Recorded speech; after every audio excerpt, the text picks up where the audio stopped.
Sa aklat po ng Mateo Kapitulo 17, talatang 1 hanggang 4, at pagkaraan ng 6 na araw, ay isinama ni Jesus si Pedro at si Santiago at si Juan na kapatid niya, at sila'y dinalang bukod sa isang mataas na bundok. At nagbagong anyo siya sa harap nila, at nagliwanag ang kanyang mukha na katulad ng araw, at pumuting tulad ng ilaw ang kanyang mga damit. At narito napakita sa kanila si Moises at si Elias na nakikipag-usap sa kanya. At sumagot si Pedro at sinabi kay Jesus, Panginoon, mabuti sa atin na tayo dumito. Kung ibig mo ay gagawa ko rito ng 3 tabernakulo, isa sa iyo at isa kay Moises at isa kay Elias. Pagpapala po sa ating sa muling pagkarinig na kanya. Banal na salita. Magandang gabi po muli mga kapatid sa ating mga. Pamagat po ng ating aralin sa gabi po ito ay Kapitulo 17 ng Aklat ng Mateo. The Revelation of Jesus Christ. Revelation of Jesus Christ is yung aklat na Apokalipsis. Dito po, the Revelation of Jesus Christ, pero sa ibang mga nagtuturo po nito is the Transfiguration of Jesus Christ. Transfiguration. Pero ano po natin dito, dahil sa tayo po ay may ginagawa po na expository tayo po ng paggawa po ng paksa, dahil nung nakakaraan, kung babalik tanaw po natin yung ating tinalakay, natandaan niyo po yung sa Mateo 16:18 patuloy yung itatayo ko ang aking iglesia. Tapos sabi ng Panginoon, para makasama ka doon, pasanin mo at talikuran mo yung sarili, tanggihan mo yung sarili, pasanin ang kanyang krus at sumunod ka sa akin. Pagdating po dito sa 28 ng 16, Kapitulo 16, dito po tayo nagtapos noong huli natin po itong aralin. Sabi, katotohanan sinasabi ko sa inyo, may ilan sa mga nakatayo rito na hindi matitikman sa anumang paraan ang kamatayan hanggang sa kanilang makita ang anak ng tao na pumaparito sa kanyang kaharian. Doon po tayo nagtapos sa 16:28. Ang tanong po doon, na lagi po nagiging katanungan, totoo po bang meron pong hindi namatay na makakakita sa Panginoong Jesucristo o sa anak ng tao na pumaparito sa kanyang kaharian? Hindi daw matitikman ng kamatayan, makikita raw siya. Totoo po ba yun mga kapatid? Sino po ang nakakita? Sino po sa kasulatan na nakakita sa Panginoong Jesucristo na pumaparito sa kanyang kaluwalhatian? Meron po bang nasulat? Nabuhay pa? Kasi po mga kapatid, tandaan nyo, yung mga aklat po sa Biblia, inilimbag, wala talaga siyang kapitulo. Walang mga number po yan. Nailibag po yan, itong mga modern na po, nung na-compile na yung Bible. Yung 28, ang kasunod po niyan, yung 7.1 na po ng Mateo. Kaya pagdating po doon, at pagkaraan, pagbalik po natin sa 17.1, yung salitang at. Ang ibig sabihin ng at, conjunction, parts of speech, conjunction, at. Sabihin, may kasunod siyang pinanggalingan. At pagkaraan, may pinanggalingang istorya. Ano ba yung pinanggalingang istorya ng at niya? Yung 16. At pagkaraan ng ilang araw, ng 6 na araw, isinama ni Jesus si Pedro, si Santiago at si Juan. Dinala po sila sa bundok ng bukod po dun sa 12 alagad. So silang 3 lang sinama. Pagdating po dito, nagbagong anyo na ang Panginoong Jesucristo. Yan, ito po yun. So meron palang nakakita sa tinatawag na pagparito ng Panginoon sa kanyang kaharian, may nakakita na buhay pa, yung 3. Nakita nila, buhay pa sila, ang Panginoong Jesus nagpakita sa kanyang kaluwalhatian. Ang ano po dito, mga kapatid, ang outline po ng ating aralin, sa Kapitulo 17, sana po abutin natin yung katapusan po ng kapitulo, pero kung hindi po, kung saan tayo tumigil, yun yung magiging simula natin ng susunod na Bible study. Yung verse 1 to verse 13, yun po yung Transfiguration of Jesus Christ. Verse 14 to 21, healing of the boy. Pagpapagaling ng Panginoong Jesucristo doon sa isang lalaki. 22-23, yung prediction on the death and resurrection of Jesus Christ. And verse 24 to 27, yun yung paying of tax. So, 4 na bahagi po yung Kapitulo 17. Yan. Yun po yung nilalaman ng Kapitulo 17. Ngayon, meron po tayong mga dumating na mga Q&A nung nakakaraan, hindi ko pa po sinagot. Hindi ko isinama kasi gusto po sana dito po ito dalahin. Sabi po dun sa verse 4, at sumagot si Pedro at sinabi kay Jesus, sa press muna, at narito napakita sa kanila si Moises at si Elias na nakikipag-usap sa kanya. At sumagot si Pedro at sinabi kay Jesus, Panginoon, mabuti sa atin na tayo dumito. Kung ibig mo ay gagawa ako rito ng 3 tabernakulo, isa sa iyo, isa kay Moises, isa kay Elias. Ang tanong ng ating kapatid na Rani, paano nalaman o nakilala ni Pedro na yun ay si Moises at yun ay si Elias? Wala naman silang name tag. Kayo po ba? May alam po ba kayo mga kahit sa manggagawa, paano nila nalaman na iyon ay si Moises at iyon ay si Elias? May idea? Taas pa kamay kung may idea. Kung wala, tuloy po natin. Pangalawang tanong, bakit nais ni Pedro na ipagtayo ang Panginoong Jesucristo ng tabernakulo doon? Bakit hindi handog? Bakit tabernakulo? Bakit hindi na lang magkatipon? Bakit tabernakulo agad? Yun yung pangalawang tanong doon. Dito mga kapatid, makikita natin sa talatang ito ay isang pambihirang pagkakataon sa pagkakataong tao ng Panginoong Jesucristo na meron siyang pinamala sa 3 sa kanyang mga alagad. Ang sabi po dito, balik po natin doon sa verse 2. Nung dinala niya si Pedro, si Santiago at si Juan, sabi, at nagbagong anyo siya sa harap nila. At nagliwanag ang kanyang mukha na katulad ng araw at pumuting katulad ng ilaw ang kanyang mga damit. Anong nangyari sa Panginoong Jesucristo? May idea po kayo mga kapatid, anong nangyari sa Panginoong Jesucristo? Ang tawag po dyan mga kapatid ay sa English, transfiguration. Yan. Pag binasa niyo po yung English po niyan, transfigure po siya.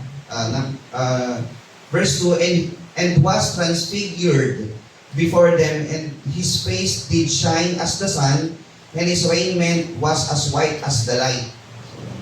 Siya po ay nagliwanag.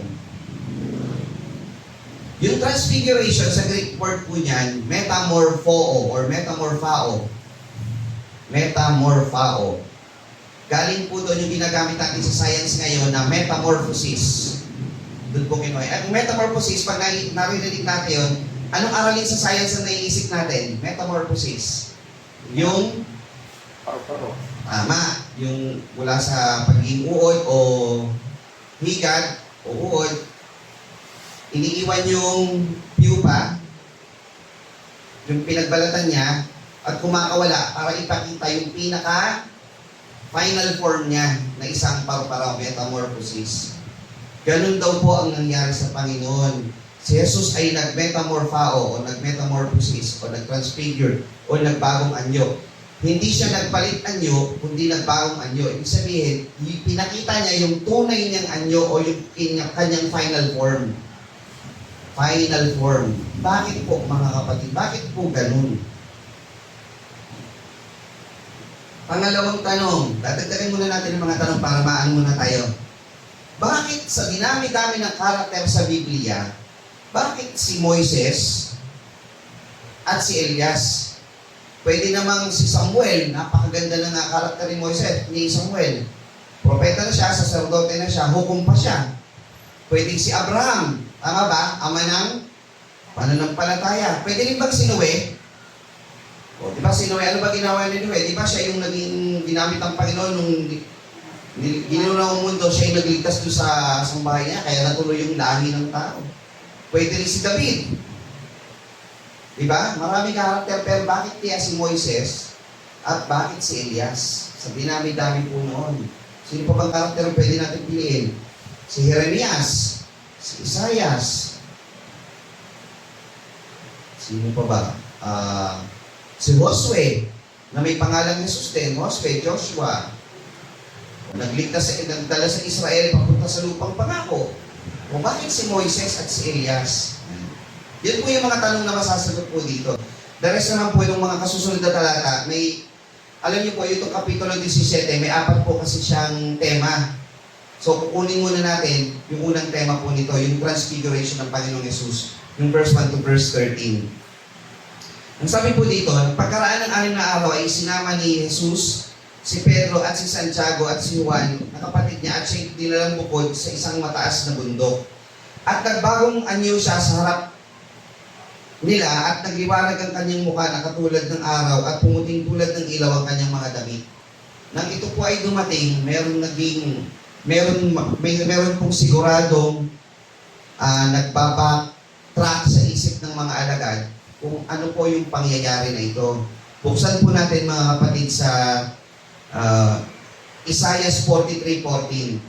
Isesettle po muna natin mga kapatid yung ating pinag-aralan nung nakaraang, pagtibayin natin yung ating pinag-aralan tungkol sa kadyusan ng ating Panginoong Jesucristo.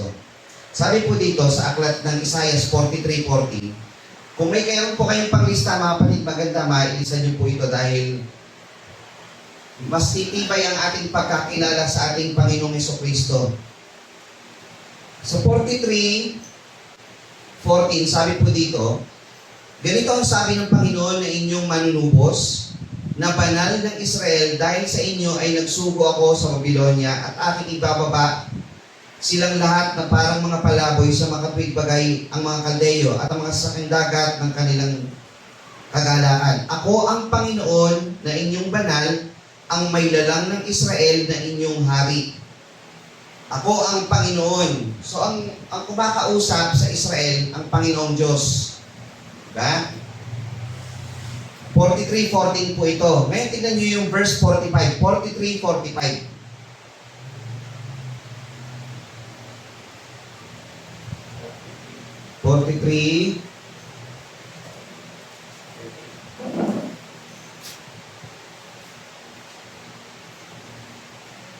O 44:6 na lang po muna. 44:6.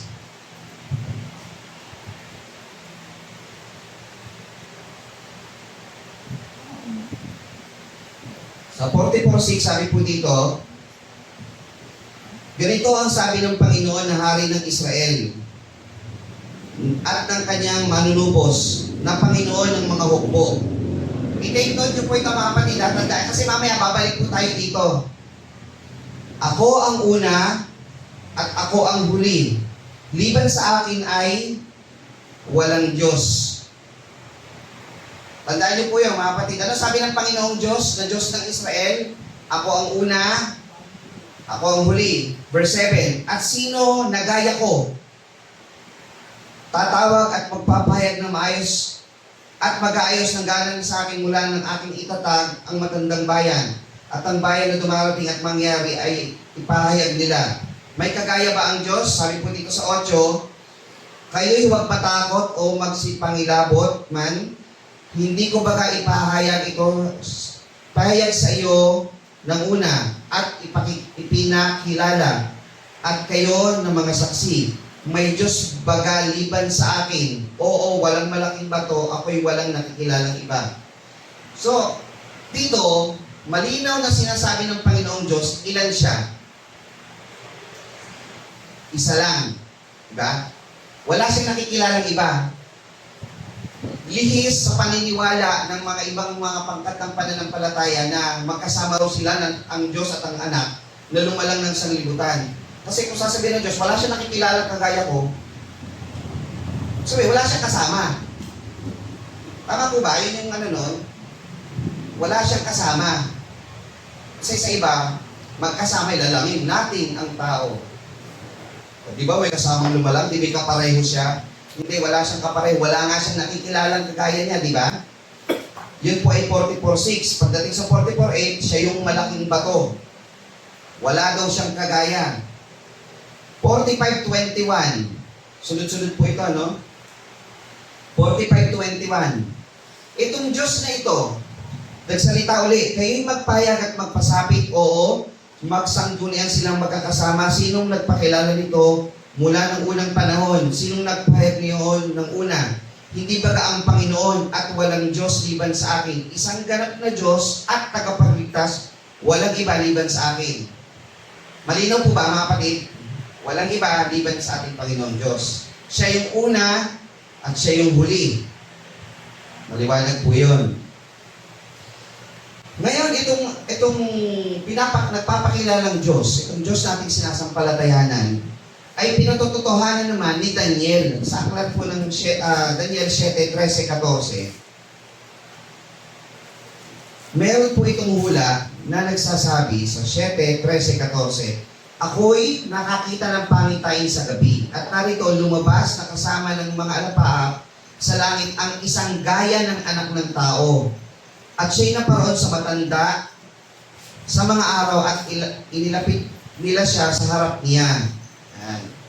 Meron daw napakita ang Diyos kasi bababa siya sa lupa gaya ng isang anak ng tao. Yan po yung hula, gaya ng isang anak ng tao.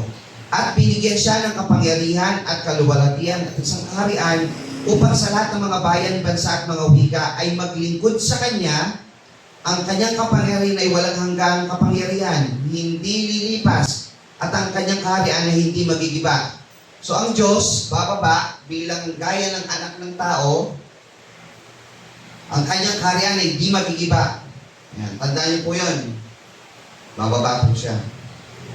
Si Daniel din sa 8:15 naman, sabi niya rito, at nangyari nang ako sa makatuwid bagay, ako si Daniel, ay nakakita ng pangitain na aking pinagsikapang maunawaan, at narito nakatayo sa harap ko isang kawangis ng isang tao. So nakita niya ulit sa kanyang pangitain. Ano ba ang itsura nitong nakita niya na to? Pagdating doon sa 14:5-6 ni Daniel din, 11:5-6. Tingnan niyo po ito. Tapos babalik tayo sa Mateo. 11:5-6.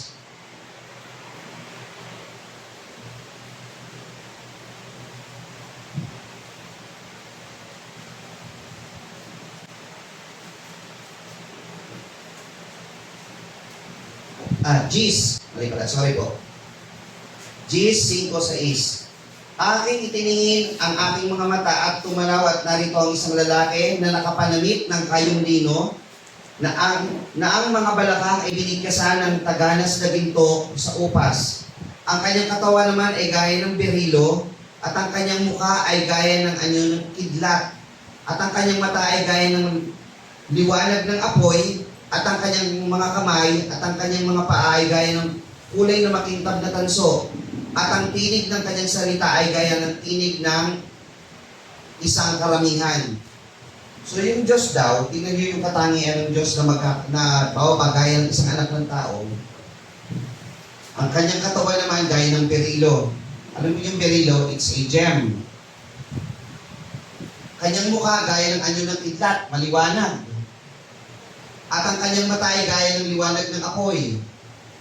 Ang kanyang mga kamay at ang kanyang mga paa gaya ng kulay ng pinakintab na tanso, at ang tinig ng kanyang salita ay gaya ng tinig ng isang karamihan. Alam ito ng mga alagad, alam ito ng mga Hudyo, itong talata na ito. Kaya tingnan niyo mga kapatid, fast forward tayo sa Apokalipsis. Sa Apokalipsis 1:13, tingnan niyo po ang talata na ito. At sa gitna ng mga kandelero, 1:13 ng Apokalipsis, ay may isang katulad ng isang anak ng tao, na may suot na damit hanggang sa paa, na may bigkis ang dibdib ng isang pamigkis na ginto, at ang kanyang ulo at ang kanyang buhok ay mapuputing gaya ng balahibong maputi ng tupa, gaya ng niebe, at ang kanyang mata ay gaya ng ningas ng apoy. Kapareho po ba nung nasa Daniel? At ang kanyang paa ay katulad ng tansong binuli, na gaya ng dinalisay ng isang lutoang bakal, at ang kanyang tinig ay gaya ng gaya ng lagaslas ng maraming tubig. Yan. So yung Diyos daw, na makikita sa kapakitain na parang anak ng tao, gaya ng anak ng tao, na ito yung itsura, pinatotohanan sa Apokalipsis, at ang kanyang kanang kamay ay may pitong bituin, at at sa kanyang bibig ay lumabas ang isang matalas na tabak na may 2 talim. At ang kanyang mukha ay gaya ng araw na sumisikat na matindi. At nang siya'y aking makita ay nasubasub akong waring patay sa kanyang paanan, at ipinatong niya sa akin ang kanyang kanang kamay na sinasabi, "Huwag kang matakot, ako'y ang una at ang huli." Natandaan niyo yung talata sa Isayas? Sabi ng Panginoong Diyos na manlulubos ng Israel, "Ako ang una at ang huli." Dito, sabi dito, "Ako ang una at ang huli, at ang nabubuhay at ako'y namatay. At narito, ako'y nabubuhay magpakilanman, at nasa akin ang mga susi ng kamatayan at ng Hades." Sino po yun? Ang Panginoong Jesucristo. Tingnan nyo kung gaano kalinaw yung pagiging tama ng ating pananampalataya kung sino ang Panginoong Jesucristo. May ililinaw pa po ba? Ako'y namatay, at ako'y nabubuhay, at ako'y namatay. At narito, ako'y nabubuhay magpakilanman. Isulat mo nga ang mga bagay na nakita mo, at ang mga bagay ngayon, at ang mga bagay na mangyayari. Sino po ito, mga kapatid? Sino po ba yung namatay at nabuhay? Panginoong Jesucristo. Yung Mateo 17:1, ito po ay tinatawag sa pelikula, ang tawag po dito, mga kapatid, trailer. Alam niyo yung trailer? Pag may isang magandang pelikula, ang pelikula, 1 hour 30 minutes, 2 hours, meron kayong commercial na nakikita, yung parang kabuuan na ng pelikula, pinakita na, yun yung trailer, wala pang 1 minuto, halos napanood mo na yung isang buong pelikula. Diba? Yung 17:1 hanggang 4, ito po yung pinaka-preview kung ano ang mangyayari sa hinaharap. Pagdating sa hinaharap, ang Panginoong Jesucristo ay darating na sa kanyang final form, babalik na sa kanyang pagka-Diyos. Ano yung katangian ng kanyang pagka-Diyos? Masyadong maliwanag. Yung boses niya parang tinig ng karamihan, parang lagas-las ng tubig ang kanyang mata, siniliwanag gaya ng araw, kanyang mukha. Ang liwaliwanag niya. Paa niya parang tanso, kintab. Ganun yung itsura. So ang Panginoong Jesucristo, nagpakita na siya sa kanyang magiging itsura pag siya bumalik na sa kanyang pagka-Diyos. So, dito sa pagkakataong ito, maaari, sabihin natin, talagang napakapalad ni Pedro, ni Juan at ni Santiago, kasi buhay pa sila, nakita na nila yung kaluwalhatian ng Panginoon. At naisulat nila yun. Gaya nga ni Pedro, gaya sabi ng kapatid na Rani, si Pedro nga may sinulat eh. Kaya yung nasaksihan niya, isinulat yun ni Pedro doon sa kanyang aklat sa ikalawang Pedro. Ngayon, sabi po dito sa Apokalipsis, pag ang Panginoong Jesucristo daw ay ipapahayag na, kasi Apokalipsis po is ang kapahayagan ng Panginoong Jesucristo, ipinahayag na siya. Jesus Christ is our Lord of Lords, King of Kings. Ang mga tao, di ba, sabi, kung nakilala sana nila, ay dising ipinako sa krus ang Panginoon ng kaluwalhatian. Tama po ba? Hindi nakilala ng sanglibutan.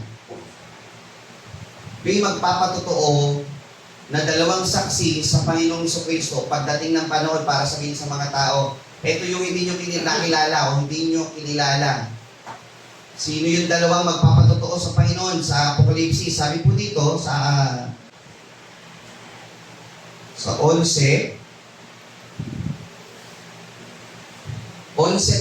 ng Apokalipsis. Tingnan niyo po ito. At may ipinagkaloob ako sa aking 2 saksi. At sila'y magsipanghulang 1,260 araw na nararamtan ng magaspang na kayo. At ang mga ito'y 2 punong libo-libo at 2 kandilero na nakatayo sa harapan ng Panginoon sa lupa. At kung nasayan ng sino man na siya ipahamak ng apoy, ay apoy ang lumalabas sa kanyang bibig at lumalamon sa kanilang kaaway. Kung nasayan ng sino man na sila ipahamak, ay kailangang mamatay sa ganung paraan. Ang mga ito'y may kapangyarihang magsara ng langit upang huwag umulan sa loob ng mga araw ng kanilang hula. Sino po yung karakter sa Bible na nanalangin para huwag umulan? Sino po yun? Si Elias. At may kapangyarihan sila sa mga tubig na mapaging dugo at mapahira ng lupa ng bawat salot sa tuwing kanilang nasahin. Sino naman po yun? Si Moises. Ngayon, itong dalawa po na ito na magpapatunay sa Panginoong Jesucristo, ayon sa ating pong pag-aaral, lumalabas, yung dalawang saksi na yon ay si Moises at si Elias. Ito kasi yung magiging future na mangyayari pag ang Panginoong Jesucristo na ay sa panahon na ng paghukom, di ba? Magpapakilala na siya. So yung 17, para siyang lumalabas na trailer, preview of coming attraction. So, pinakita niya na, katabi niya na si Moises at katabi si Elias. Ngayon, sagutin natin, bakit, o paano nakilala nila yung paano nakilala si Moises yun at si Elias? Meron pong 4 na sagot doon. Ito kahit hindi nyo po ilista muna. Yung unang sagot, kung paano nila nakilala po yung dalawa, wala namang name tag. First answer, I don't know. Hindi ko po alam, paano. Hindi naman tayo pwede mag-conclude talaga paano nila nalaman eh. Tingin niyo po, tama ba? Hindi tayo pwede mag-conclude. Pangalawang sagot, hindi ko pa alam. Kasi hindi pa naman natin ito nabasa talaga ng suyod na suyod yung Biblia eh. Maaaring may talata pa dito o may mga pangyayari makapagsabi, hindi pa natin sigurado. O meron maglalakas loob dito, nabasa niya na pong Biblia, suyod na suyod. Kaya dun sa yung nagsabi daw kayo, di ba? Suyod na suyod niya na yung Biblia. Kahit ako hindi pa po eh. Sinusubukan ko pa rin, pero hindi ko pa masuyod ng masuyod. Pangatlong sagot, kung paano nila nalaman, ay kung ano lang po yung supported ng talata na pwede natin gawin. Sa langit po sa mga kapatid, meron pagkakataon na pwedeng ibigay sa atin ng Panginoon eh. Alam niyo ba ang Panginoon pwede tayong bigyan ng pagkakataon na makilala rin yung mga ibang mga heroes of faith o yung mga sa ibang panahon ay naging mananampalataya na magtatagumpay. Palagay niyo posible rin. Makilala natin si David. Hindi posible, di ba? Ito si Samuel. Ako gusto ko makilala talaga po. Unang karakter ko gusto makilala si Samuel. Tapos pangalawa na lang si David. Abraham, si Noah.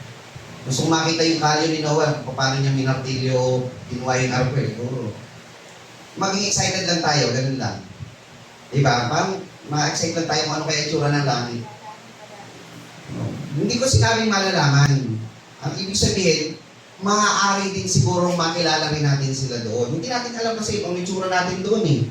Pero sigurado wala namang pag-aasawa doon, wala namang mga relasyon dahil tayo pagdating doon, mga anak na lang tayo ng Diyos. Pero kung coming attraction ito ng mangyayari, baka sa pagkakataon na ito, binigyan sila ng Panginoong Jesucristo ng pagkakataon makilala sila kaagad.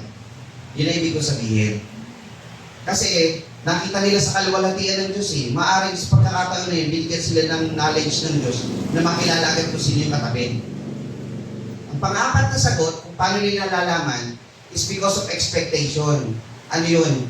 Sa aklat po kasi ng Malakias, Kapitulo 4, talata 4, sabi kasi dito,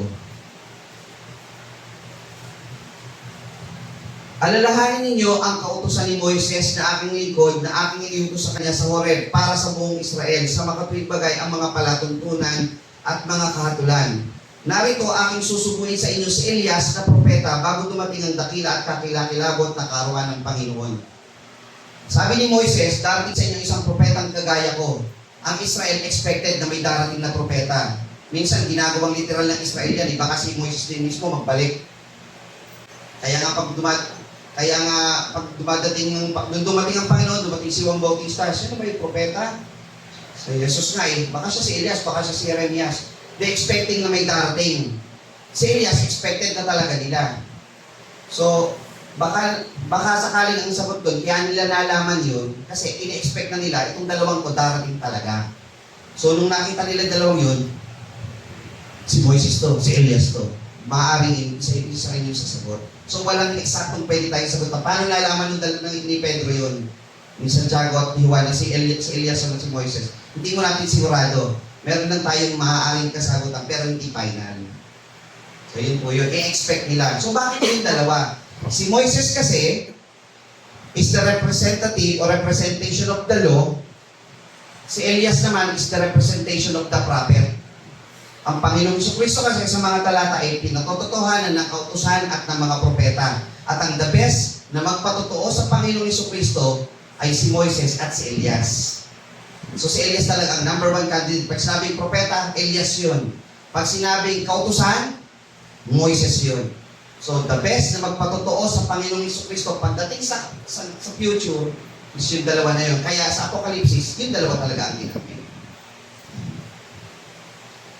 Dito mga kapatid, pinapakita na itong dalawang to ay may magandang gagampanan. Alam niyo po ba, karagdagan pang information, Bible study naman po ito. Si Moises, aklat po ng Deuteronomio, Kapitulo 34:6, ang sabi po dito. At kanyang inilibing siya sa libis ng lupain ng Moab na nasa tapat ng Bet Peor, 34:6. 34:5 hanggang 6. Sa gayon si Moises na lingkod ng Panginoon ay namatay roon sa lupain ng Moab ayon sa salita ng Panginoon. At kanilang inilibing siya sa libis ng lupain ng Moab na nasa tapat ng Bet Peor, ngunit sino mang tao ay hindi nakaalam ng libingan niya hanggang sa araw na ito. Yung katawan o yung bangkay ni Moises hindi nakita. Tandaan niyo na, hindi nakita. Si Elias naman sa Ikalawang Hari 2:8, Ikalawang Hari 2:8, may nangyari din naman po sa kanya.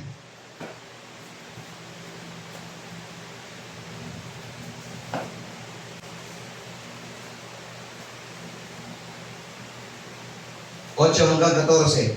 At kinuha ni Elias ang kanyang balabal at tiniklop at hinampas ng tubig at nahawi ito dito at doon. Ang nagpat silang dalawa ay nagsita sa tuyong lupa.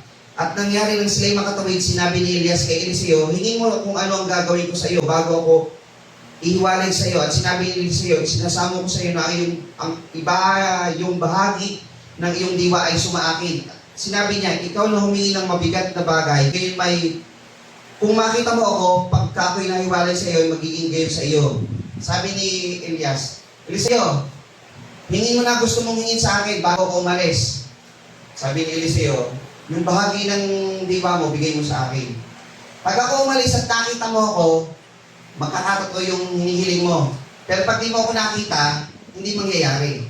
11. At nangyari samantalang sila'y nagpapatuloy at nagsasalitaan at narito, napakita ang isang karong apoy at mga kabayong apoy at na naghiwalay sa kanila kapwa at si Elias ay sumampa sa langit sa magitan ng isang ipo-ipo. Si Elias, kinuha ng karo, dinala sa langit na hindi na po nakakita ng kamatayan. Anong pinagkapareho ni Moises at ni Elias? Yung katawan nila hindi na nakita. Yung katawan pa nga po ni Moises sa Judas, verse 9, kasi isa lang po yung kapitulo niya.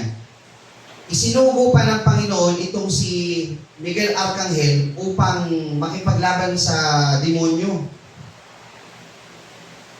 Para sa katawan ni Moises, sabi po dito, Judas, Kapitulo 9. Tingnan niyo po. Datapat ang Arcangel Miguel nang makipaglaban sa Diablo na nakikipagtalo tungkol sa katawan ni Moises ay hindi na nga gumamit laban sa kanya ng isang hatol na may pag-alipusta, kundi sinabi sa iyo, sawayin ka nawa ng Panginoon.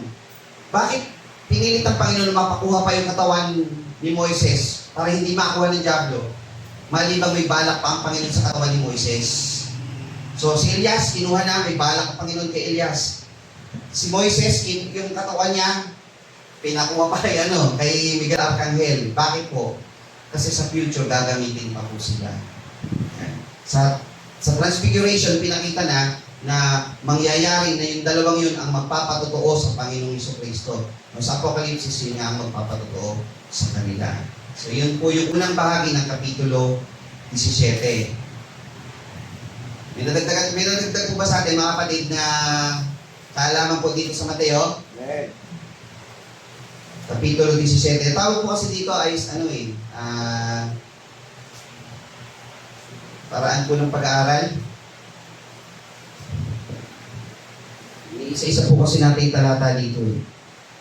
Ngayon dito po sa mga susunod na mga kapitulo,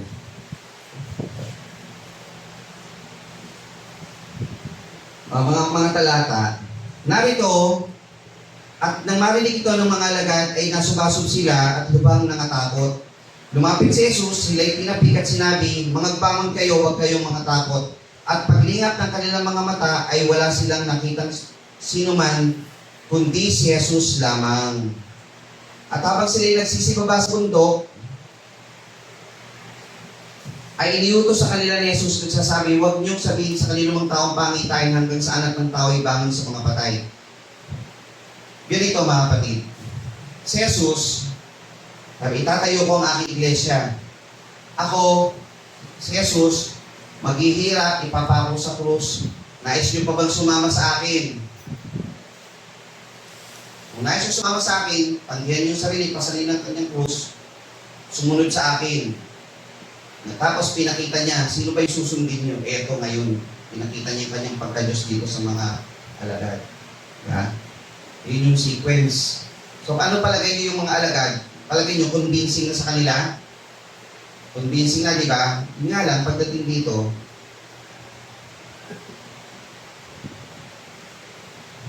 tinanong siya ng mga alagad, bakit nga sinasabi ng mga escriba na kailangan mo pumarito muna si Elias?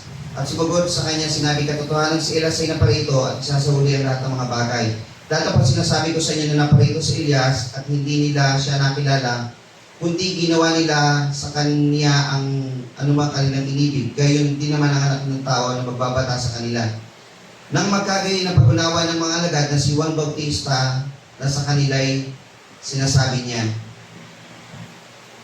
Kasi sabi, bababa si Elias, dumating si Elias, pero si Juan Bautista yung dumating. Kasi yung diwa napunta naman kay Juan Bautista. Napag-aralan na po natin dito ng mga nakakaraan.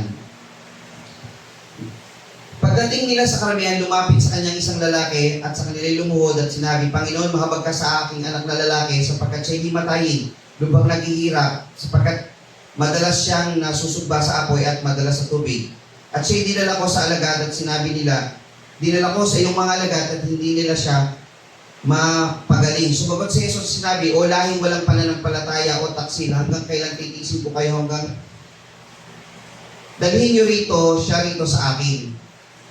Dito dumating yung talata na pinaabuso ng ibang mga mangangaral, yung mustard seed faith.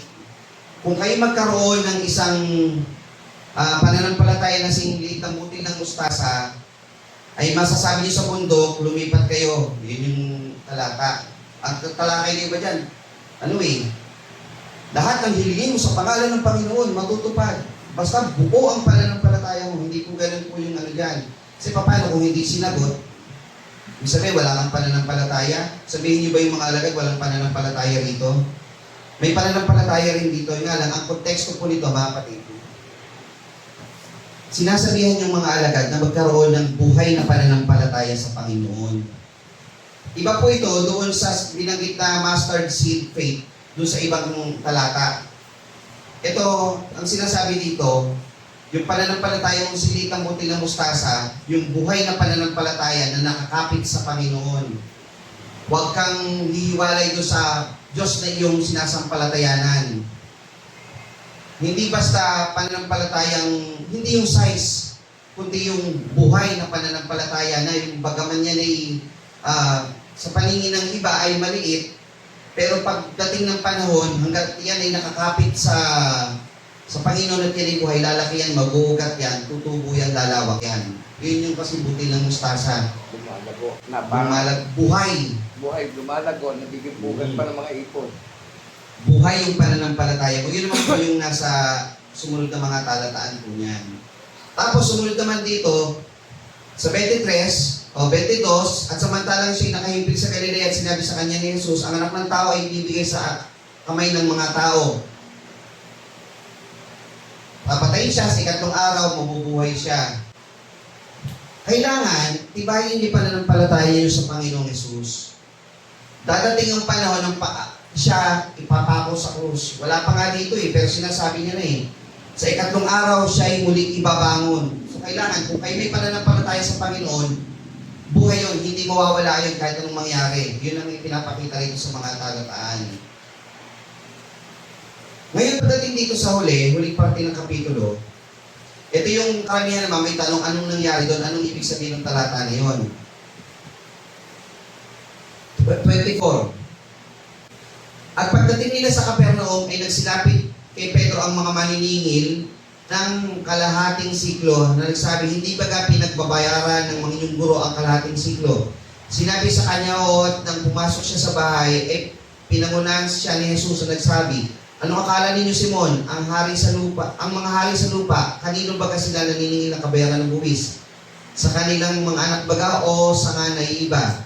At nang sabihin niya sa nangiiba, at sinabi sa kanila ni Jesus, kung gayoy hindi na nagbabayad ang mga anak.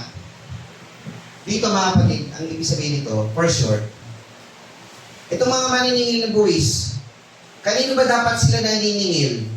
Doon sa nasasakupan nila o doon sa hindi?